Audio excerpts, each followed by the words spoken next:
YouTube channel में फिर से आपका स्वागत है। आइए देखते हैं शिक्षा रोजगार से जुड़ी बड़ी खबर लेकर उपस्थित हूँ, हाजिर हूँ।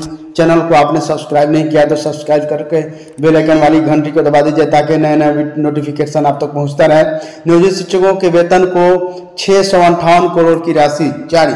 राज्य में सरकारी स्कूलों के वेतन भुगतान के लिए 658 करोड़ रुपए की राशि जारी हुई है। इससे समग्र शिक्षा अभियान के तहत कार्यरत 2,75,058 शिक्षकों को मार्च माह के वेतन का भुगतान होगा। कुछ विषयों के उत्तीर्ण शिक्षकों के जिला आवंटन में संशोधन। राज्य में 6ठी से 8वीं कक्षा के नियोजित शिक्षकों की सक्षमता परीक्षा के कुल विषयों के उत्तीर्ण शिक्षकों के जिला आवंटन में संशोधन किया गया है। संशोधन के बाद ऐसे शिक्षकों को शारीरिक शिक्षा छोड़कर का संशोधित जिला आवंटन पुनः बिहार विद्यालय परीक्षा समिति की वेबसाइट पर जारी कर दिया गया है। ऐसे शिक्षकों के परीक्षा फल में कोई संशोधन नहीं हुआ है। इसके लिए 6ठी से 8वीं कक्षा के ही शारीरिक शिक्षा विषय के परीक्षा फल तथा जिला आवंटन दोनों में संशोधन किया गया है। इसे बिहार विद्यालय परीक्षा समिति के वेबसाइट पर जारी किया गया है। आपको याद दिला दूं कि 6ठी से 8वीं कक्षा के नियोजित शिक्षकों की हुई सक्षमता परीक्षा का परीक्षा फल बिहार विद्यालय परीक्षा समिति द्वारा 30 मार्च को जारी किया गया है। अब टीचर तो टीचर हैं, डीपीओ पर भी गाज गिर रही है। बेंच डेस्क की राशि लौटी, डीपीओ स्थापना निलंबित। मुजफ्फरपुर 2 करोड़ 28 लाख की राशि हो गई सरेंडर। शिक्षा विभाग के निदेशक प्रशासन ने की कार्रवाई। वित्तीय प्रबंधन के में विफल होने का लगा आरोप। शिक्षा विभाग मुजफ्फरपुर शिक्षा विभाग के निदेशक प्रशासन सुबोध कुमार चौधरी ने मुजफ्फरपुर के डीपीओ स्थापना प्रफुल्ल कुमार मिश्र को वित्तीय प्रबंधन में विफल होने पर निलंबित कर दिया। डीपीओ के निलंबन का पत्र सोमवार को जारी कर दिया गया।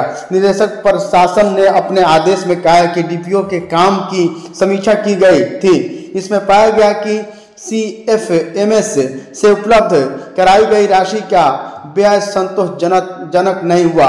बेंच डेस्क और भवन निर्माण के लिए आई 2.28 करोड़ की राशि की निकासी नहीं होने से सिलेंडर हो गई, यानी वापस हो गया रुपया, और विकास का स्कूलों का काम नहीं हुआ, यही आरोप इन पर लगा है। इससे 2,28,000 करोड़ की राशि में 38 लाख रुपए भवन निर्माण के लिए भेजे गए थे। बाकी राशि का इस्तेमाल स्कूलों के डेस्क बेंच के लिए करना था। इसके अलावा डीपीओ पर काम में लापरवाही और बिना अनुमति के मुख्यालय छोड़ने की भी आरोप है। निलंबन अवधि में डीपीओ स्थापना का मुख्यालय क्षेत्रीय शिक्षा उपनिदेशक का कार्यालय पूर्णिया तय किया गया है। इधर डीपीओ के निलंबन के बाद शिक्षा विभाग में हड़कंप मच गया है। कर्मी से लेकर अधिकारियों के बीच डीपीओ के निलंबन की चर्चा होती रही है। अतिथि शिक्षक को सेवा समाप्त किया गया है। प्रतिबंधित क्षेत्र में प्रदर्शन कर रहे अतिथि शिक्षकों पर लाठीचार्ज। अतिथि शिक्षक सेवा समाप्त किए जाने के खिलाफ राज्य भर में घेराव करने पहुंचे थे। राजभवन की तरफ से बढ़ने पर पुलिस ने शिक्षकों पर किया हल्का बल प्रयोग। शिक्षक प्रतिबंधित क्षेत्र में घुस गए थे। धारा 144 लागू है। बिना सूचना के सीएम सचिवालय व आवास की ओर बढ़ रहे सह शिक्षकों को हिरासत में लेकर जमानत पर छोड़ दिया गया। संपत्ति की घोषणा। राज्य के अधिकतर IAS IPS से ज्यादा अमीर उनकी पत्नी। बिहार सरकार के ज्यादातर अधिकारी सोने के शौकीन। 31 मार्च को राज्य के वरिष्ठ अधिकारियों ने अपनी संपत्ति की घोषणा की। अपर मुख्य सचिव के पाठक के पास न गाड़ी न गहना। शिक्षा विभाग के अपर मुख्य सचिव के पाठक के पास न गाड़ी है न कोई गहना। उनके पास नगद 15,000 रुपये है। वहीं बचत खाता में 8.71 लाख रुपये, PPF खाता में 56.27 लाख और GPF में 1.60 करोड़ रुपए है। वहीं गन्ना विभाग के प्रधान सचिव नर्मदेश्वर लाल के पास भी न कोई आवास है न कोई भूखंड, खेती भी जमीन नहीं। इनके पास एक सोने के चैन और 3 अंगूठियां हैं।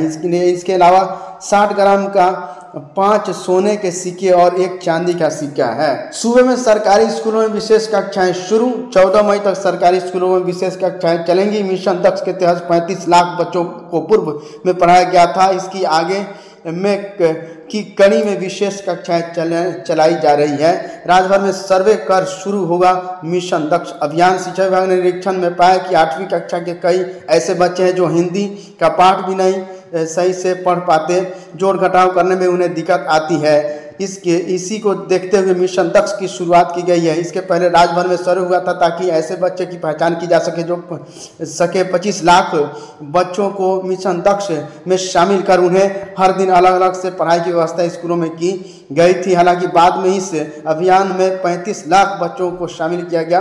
विभाग ने निर्णय लिया है कि 16 मई से नए सिरे से मिशन दक्ष की शुरुआत होगी। अब गर्मी की छुट्टी में टीचर लोग आराम नहीं करें तो अब शिक्षकों को आराम नहीं मिलेगा, अब उनको क्लास करना होगा, गर्मी की छुट्टियों में भी पढ़ाना होगा, रोज स्कूल आना होगा। थैंक यू फ्रेंड्स, फिर मिलते हैं शिक्षा रोजगार से जुड़ी बड़ी खबरों को लेकर। चैनल को सब्सक्राइब नहीं किया तो सब्सक्राइब करके बेल आइकन वाली घंटी को दबा दीजिए। तब तक के लिए जय हिंद, जय भारत।